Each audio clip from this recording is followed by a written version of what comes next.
মাগো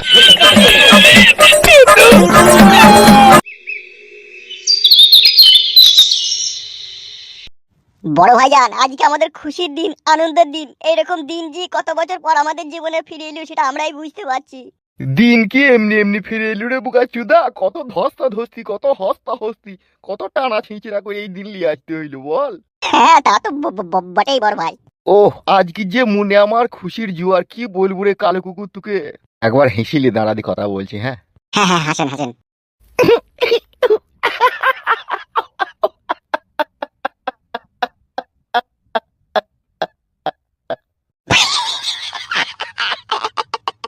শুধু সরকার গঠন হতে দে, তারপরে দেখবি আমার খেলা। খেলা হবে নাকি?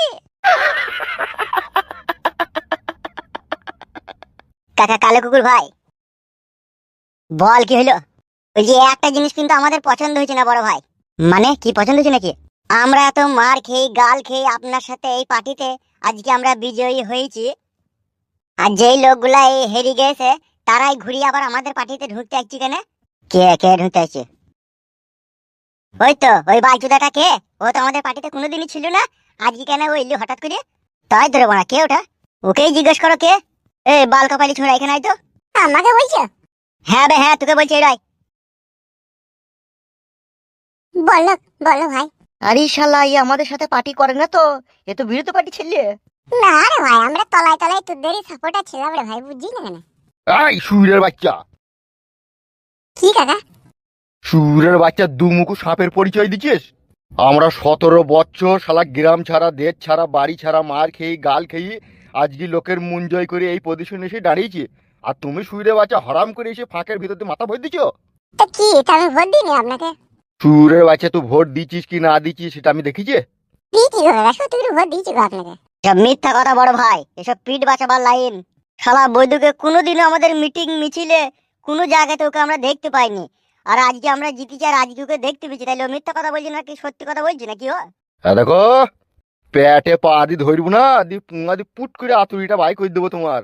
শালা হারামি, পিঠ বাঁচাবার জন্য কোন আমাদের দলে মাথা ভরতে এসো? পালাবে এখান থেকে। আমাকে কোনো মিটিং মিছিলে দেখতে পাইনি, আর আজকে আমরা জিতেছি বলি শালা ফাঁকে চলে এসে মাথা ভর্তি রে। শালা হারামি কি কাজ করেছে রে? মারবো নাকি বড় ভাই ওকে? শালা বৈদ্য পরশুদিন রাত্রিরেও বিরোধী পার্টি ঝান্ডা ধরেছিল। তাই নাকি? পরশু দিন রাতেও বিরোধী পার্টি ঝান্ডা ধরেছিল, দেশ আবার আমাদের দলে চলে এসে। বড় ভাই, পেটে দুবার কুক কুক করে দেবো নাকি? আর রুজা কাজ করিস আমাদের বদনাম করে দেবে তোর, খেদারে ওকে এখান থেকে। বে পালাবে এখান থেকে। বে গা মারাই না তুই বড়া, এটা গণতান্ত্রিক দেশ বড়া, যেই জিতুক না কেন সাধারণ জনগণের অধিকার আছে, সে সব পার্টিতে যেতে পারবে। তুই গা মারাই না বড়া, তুই বেশি কথা বলি না। ওই এমএলএ সাহেব বুঝবে আর আমি বুঝবো। বে এটা তো আগে কেন আমাদের সাথে আসিস নিবে? কোন গণতান্ত্রিক দেশ মারাইতে এসেছিস? আগে কেন একবার দুবার করে আসলি না বে? তাহলে তো বুঝতে পারতাম তো আমাদের দলেও আসিস। তুই তো জিতার পরে তুই এলি। এমএলএ সাহেব, আপনাকে একটা কথা বলবো। বল, কি বলবে? আমরা গরিব অসহায় নিরীহ মানুষ, আমাদের কেউ নাই মাথার উপরে। আপনি আমাদের দেশের সরকার, আপনি সবকিছু। তাই যেই দল ক্ষমতাতে থাকে তাই জনগণ সেই দিকেই যায়। তাই এতদিন যেই দিকে আমরা জিতেছিলাম সেই দিকে ছিলাম, আজকে ওই দিকে হেরে গেছে, আপনি জিতেছেন আপনার দিকে চলে যাইছি। এটা আমাদের কোনো অন্যায় থাকতে পারে? কোনো অন্যায় নাই। আর আপনি তো একটা জিনিস আগে ভেবে দেখেন, ভোটটা আমিও দিয়েছি আপনাকে, আগে ওকে দিতাম, এইবার আপনাকে দিয়েছি। আর ভারতবর্ষের কোনো সংবিধানে তো লেখা নাই আগে যে অন্যজনকে ভোট দিয়েছে পরের বার তাকেই দিতে হবে, সে যাকে খুশি তাকেই দিতে পারে। এইবার আপনাকে ভালো লেগেছিল, ভালোবেসে দিয়ে দিয়েছি, আপনি জিতে নিয়েছেন, তাইলে এবার আপনার দলেই থাকবো। তাহলে আপনি আবার গাল দিয়ে খেলিয়ে দিতে চাইছেন কেন আমাকে? ভোট দিয়েছিস তো সেটাই জানতে চাইছি। দিয়েছি গো এমএলএ কাকা, ক্যাচাং করে টিপি দিয়েছি, আর টিট করে রওয়া ঝুললো যে আমাকে বললে যে তোর ভোট হয়ে গেছে, বেরিয়ে পড়। সেই জন্যই তো আপনি খুব করে সিটে বসে বলতে পারলেন।